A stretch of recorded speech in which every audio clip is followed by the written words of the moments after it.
उनका वजारत खारजा high commissioner उठा के बाहर फेंक दिया।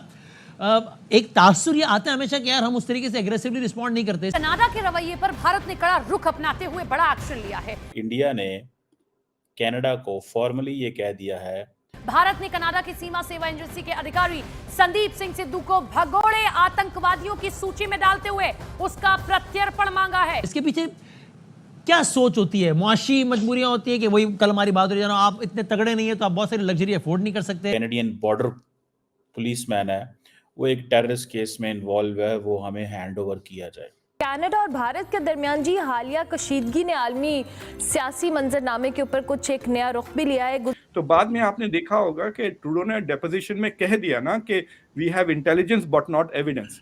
ये जो चीज है, ये बहुत, जिसे आप कहते हैं, इसको आप you can't take it easy. अब इलेक्शन होता है ना, तो ना सिर्फ ट्रूडो बट ट्रूडो की पूरी पार्टी साफ हो जाएगी। तो Trudeau wants to prolong it for at least 1 more year and time पे इलेक्शन होता है। ही इज होपिंग कि चीजें बेहतर हो जाएं and I will do reasonably well. कि पाकिस्तान जो है ना क्रॉस बॉर्डर टेररिज्म करता है। तो पन्नून के लिए इंडिया और वेस्ट के संबंधों को खटास लाना चाहते हैं तो वो कर ले।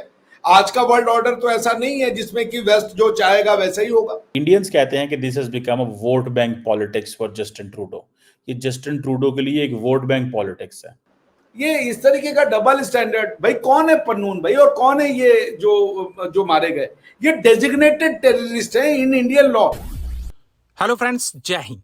हिंदुस्तान स्पेशल में आपका स्वागत है। दोस्तों, भारत और कनाडा के बीच रिश्तों में काफी ज्यादा कड़वाहट घुल चुकी है। इसी बीच भारत सरकार ने भगोड़े आतंकवादियों की लिस्ट कनाडा को सौंप दी है। इस लिस्ट में कनाडा के सीमा सेवा agency Canadian border service agency के अधिकारी का नाम और तस्वीर शामिल है। भारत ने यह लिस्ट ट्रूडो सरकार को सौंपी है। भारत और कनाडा के संबंध हाल ही के वर्षों में अपने सबसे खराब दौर से गुजरे हैं। हाल ही में कनाडा ने खालिस्तानी आतंकी हरदीप सिंह निज्जर की हत्या में ओटावा में भारतीय उच्चायुक्त पर झूठे आरोप लगाए थे। भारत ने इन आरोप को खारिज करते हुए अपने 6 डिप्लोमेट्स को वापस बुला लिया था। भारत ने सोमवार को 6 कनाडाई राजनयिकों को निष्कासित कर दिया था और घोषणा की कि वह हरदीप सिंह निज्जर की हत्या की जांच से भारतीय दूत को जोड़ने के ओटावा के आरोपों को खारिज करने के बाद कनाडा में अपने उच्चायुक्त को वापस बुला रहे हैं। अब पाकिस्तानी मीडिया ये चर्चा कर रहा है कि भारत ने कनाडा को उसी की भाषा में जवाब दे दिया है। इंडिया ने कनाडा को फॉर्मली ये कह दिया है कि इंडिया को जो लोग वांटेड हैं कनाडा में, जो खालिस्तानी मूवमेंट को सपोर्ट करते हैं, जिसमें एक इंडियन ओरिजिन का बंदा तो है लेकिन वो कैनेडियन बॉर्डर पुलिसमैन है, वो एक टेररिस्ट केस में इन्वॉल्व है, वो हमें हैंड ओवर किया जाए। ये बहुत बड़ी डेवलपमेंट है कि इंडिया ने अब लिस्ट बना ली है। इंडिया ने लिस्ट बना ली है कि हमें एंटी इंडिया एलिमेंट जो कनाडा के अंदर मौजूद हैं वो हमारे हवाले किया जाए, और पर्टिकुलरली ये जो खालिस्तानी सेपरेटिस्ट ग्रुप्स हैं, ये उनकी बात हो रही है। ठीक है जी।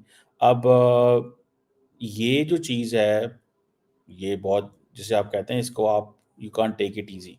ठीक है, आप इसको आसानी से नहीं कह सकते। एंटी इंडिया एलिमेंट्स कौन है? वो ग्रुप्स, वो लोग जो बात करते हैं इस चीज़ की कि इंडिया की सॉवरेनिटी को हम नहीं मानते, इंडिया की यूनिटी को हम नहीं मानते, इंडिया के नेशनल इंटरेस्ट को प्रमोट नहीं करते, उसमें खालिस्तानी जो सेपरेटिस्ट हैं लार्जली उनकी बात है। अब कैनेडियंस क्या कहते हैं? कैनेडियंस कहते हैं कि they have been facing repression, तो हम इन लोगों को स्पेस दी। अब इंडियंस कहते हैं कि this has become a vote bank politics for Justin Trudeau. ये जस्टिन ट्रूडो के लिए एक वोट बैंक पॉलिटिक्स है। समझ आ रही है आपको बात की? सो अब इंडिया, अब इतने लोग वहां पे मौजूद हैं कनाडा के अंदर that it is become so easy, it has become so easy for the उसके लिए जो हैं फॉर दी इंडियंस कि वो उनमें से कुछ लोगों को ऐसे आइडेंटिफाई करके सिंपल वो कह रहे हैं कि भाई ये लोग हमारे पास हैंड ओवर किए जाएं। एक तरफ तो लड़ाई होगी जो हो गई, ठीक है जी, लेकिन अब ये देखें कि अब कनाडा की जो बॉर्डर पुलिस ऑफिशियल है उसको अगर आप ये कर दें और कहें जी कि पायन ये बंदा हमें चाहिए, तो अभी उसमें इमेजिन कर सकते हैं कि कितनी बड़ी लड़ाई है। एक कैनेडियन ऑफिशियल को मांग रहे हैं। It is the same way ठीक है जी, ये एक कनाडा की है बॉर्डर सर्विस एजेंसी, वो बेसिकली उसके बारे में ये बात की जा रही है। जगमीत सिंह ने इन द पास्ट कई पॉजिटिव प्रो खालिस्तान स्टेटमेंट्स किए हैं, तो you can clearly say that अगर वो टेररिस्ट तो नहीं है but is a Khalistan supporter जरूर हैं। एंड अगर वो प्रेशर डाल रहे हैं कि ट्रूडो पे के embarrass India, so that is a legitimate complaint के इंडिया इज डूइंग, मतलब Trudeau is doing that to continue to, क्योंकि उनकी माइनॉरिटी गवर्नमेंट है, वो सपोर्ट चलेगी तो गवर्नमेंट अभी कोलैप्स हो जाएगी। और अगर अब इलेक्शन होता है ना, तो ना सिर्फ ट्रूडो बट ट्रूडो की पूरी पार्टी साफ हो जाएगी।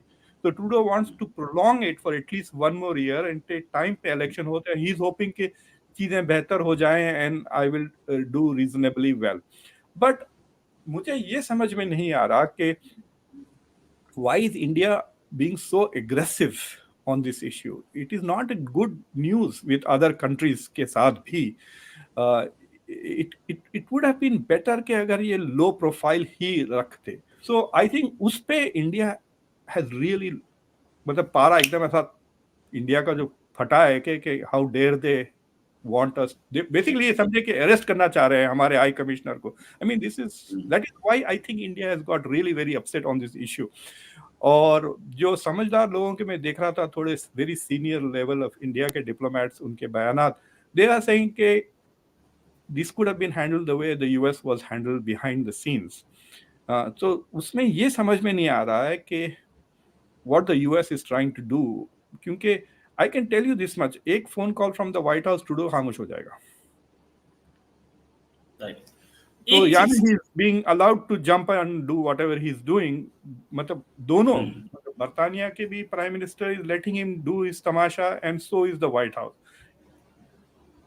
यस, ये दो चीजें तो मैं आपसे बात भी करना चाहता था। पहली चीज ये भी, एक चीज और इम्पोर्टेंट है, वो ये कि ये वही तो आरसीएमपी है, रॉयल कैनेडियन माउंटेड पुलिस, घोड़े पे बैठी हुई, जिसने इंडिया की एयर इंडिया कनिष्का बॉम्बिंग पे इनको कोई प्रूफ नहीं मिला। जी, इन्होंने, इनकी इन्वेस्टिगेशन इतनी शॉर्टी थी कि सारे के सारे लोग बरी हो गए, एवरीबॉडी वाज एक्विटेड। ये वही आरसीएमपी है जिसने करीमा बलूच के नाम पे बिल्कुल कुछ नहीं किया, उसको सुसाइड प्रूव करने में लग गई, जबकि उसका हस्बैंड बोलता रहा यार ये तो सुसाइड कर ही नहीं सकती थी, ये तो मेरे साथ गई है थोड़ी देर पहले, और इसका तो मर्डर हुआ है। और मैं एन नंबर ऑफ केसेस बता सकता हूं जिसमें इनकी इन्वेस्टिगेशन बहुत स्लो रही, लेकिन इसमें इन्होंने बड़ा स्पीड से काम किया। अच्छा, दूसरी चीज, अमेरिका तक ने, हमारे पास एक लेडी थी देवयानी कोपरगाडे। देवयानी कोपरगाडे एपिसोड में जब जैसे ही डिप्लोमेटिक इम्यूनिटी दी गई, हमारे इंडिया ने देवयानी कोपरगाडे को, उनको न्यूयॉर्क में कॉन्सुलेट में शिफ्ट किया गया, मिशन न्यूयॉर्क में हमारा जो मिशन है जो यूएन, वहां शिफ्ट किया गया। अमेरिका ने अरेस्ट करने की कोशिश नहीं की। ये कनाडा, क्या इसमें they wanted the diplomatic immunity of our high commissioner to be removed।